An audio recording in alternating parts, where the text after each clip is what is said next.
What's up, everybody? This is going to be my recap video of the first Central Division Toyota Series on Lake Guntersville. The tournament was held on February 22nd through the 24th, and it ended up being a pretty good tournament for me, so I'll go ahead and walk you through how it went down. So wintertime in Lake Guntersville had the water temperatures pretty low, and when I mean low, I mean it was in like the mid to upper 40s during practice. And along with that, we were dealing with low water levels, which exposes a lot of the banks on Guntersville since it's such a flat and grassy lake. So practice was pretty tough. And when I mean tough, like getting like 3 to 5 bites a day was pretty good. And that seemed to be the consensus with a lot of guys that we were staying with in our cabin, as well as a lot of the boaters and stuff that we talked to once we got our boater draws. Luckily, the day before the tournament, we had some really warm weather move in like the 70s. And along with that, it brung a lot of rain. And when I mean a lot of rain, like it downpoured the entire last day of practice, like all the way up until blast off on Tuesday morning, like the first morning of the tournament. So that helped out a lot, and it brung up the lake level like 6 inches to a foot on the first day of the tournament. And there's a lot of warm water coming into the lake.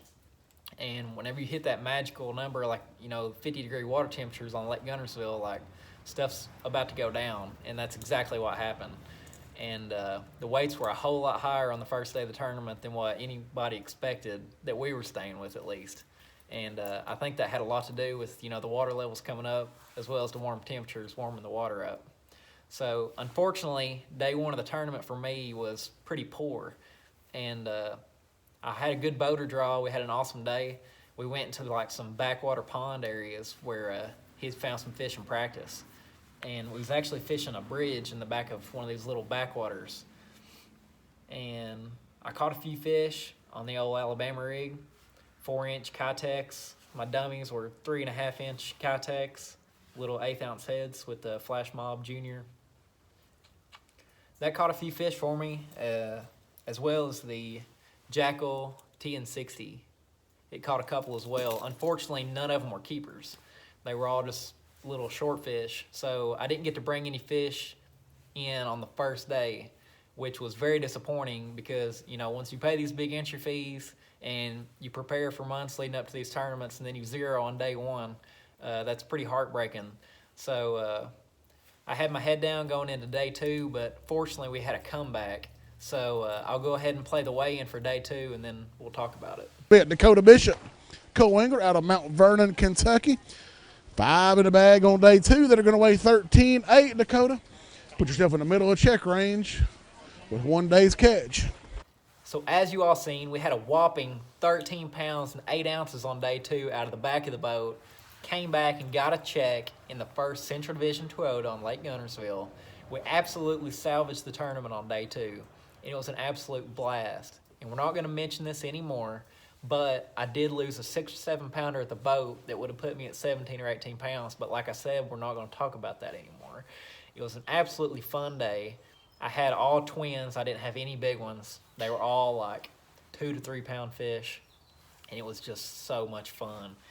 The water temperatures came up, the water level came up, and the fish were just absolutely munching out on Guntersville. And our weights on day two showed it.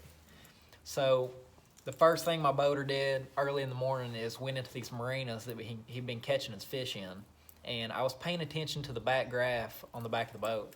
And I noticed we was in like 7 or 8 feet of water, and there was some eelgrass out there. So I started chucking and winding the DT6 in the Demon color out over top of that eelgrass. And this DT6 was absolutely perfect for the depth of water that we're in, because I could tick the top of that eelgrass. And literally, I pick this thing up, throw it out there the first cast, and catch like a 3.5 pounder. And just out in the middle of this pocket, out off these marina docks. And that got the ball rolling right there. So like, I got that fish in the boat, put it in the live well. Next cast back out there with the DT6, I catch another one that's like pushing 3 pounds. So at this point, I'm like absolutely pumped, especially after the day that I had on day one, only catching like a few short fish throughout the whole day. I already got like 2 good fish in the boat. So I know like going into day two, I thought I needed about 14 or 15 pounds to get into check range. which is what my goal was after zeroing on day one. But I knew that if I could put a limit in the boat of these fish, that I could do pretty good. So I kept chucking the DT6 out there, and I actually caught 2 or 3 more fish that were like 14.5 inches. They just weren't keepers. So once I started catching them on that, my boater tied one on, and we both started fishing out there, and out just in the middle of this pocket, you know, like I said, in like 7 to 8 feet of water with eelgrass on the bottom. And we caught several short fish. We just couldn't get any more keepers. So after scrambling around, we went to another marina, tried it out, didn't catch anything else.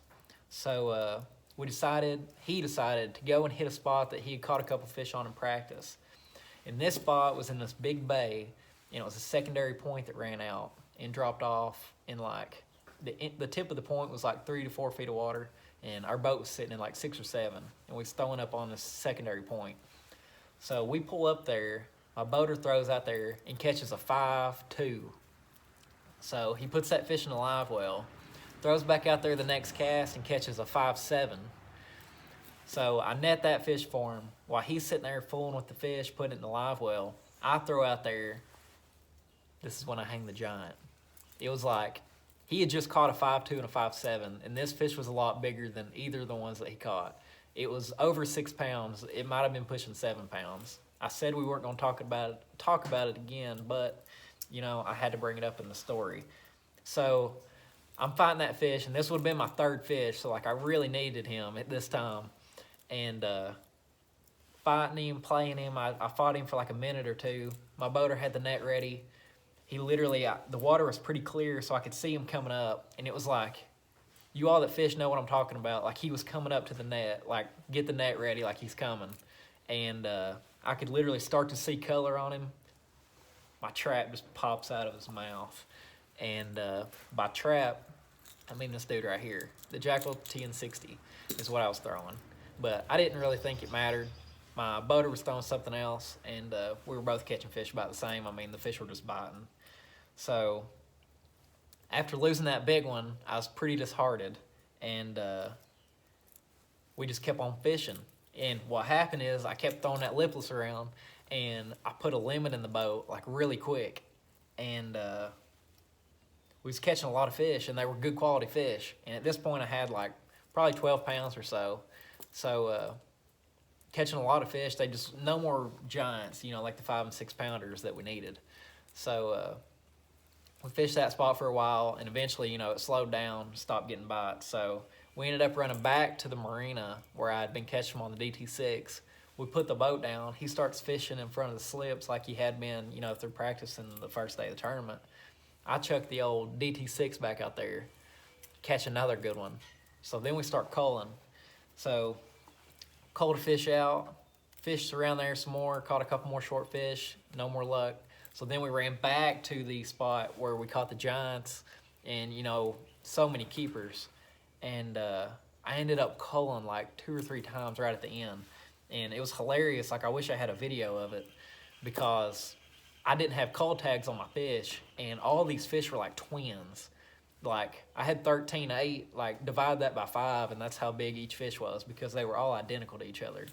And I was sitting there trying to cull at the end of the day, so I threw all my fish out in the floorboard and just like start looking at them, because that was the only way I knew to cull, because like I couldn't just like sit there and dig through the live well and cull them at this point. So it was an absolute blast. You know, if I'd have got that kicker in the boat, we'd have been in the 20s probably, and we'd have got a lot better check. But, you know, all in all, I cannot complain at all after the day one that we had. And it was just an absolute blast. And I'm glad that, you know, we salvaged our points, and we got to bring some money home and at least paid back our entry fee. So it's time to get ready for the next one on Del Hollow. And I appreciate you all for watching.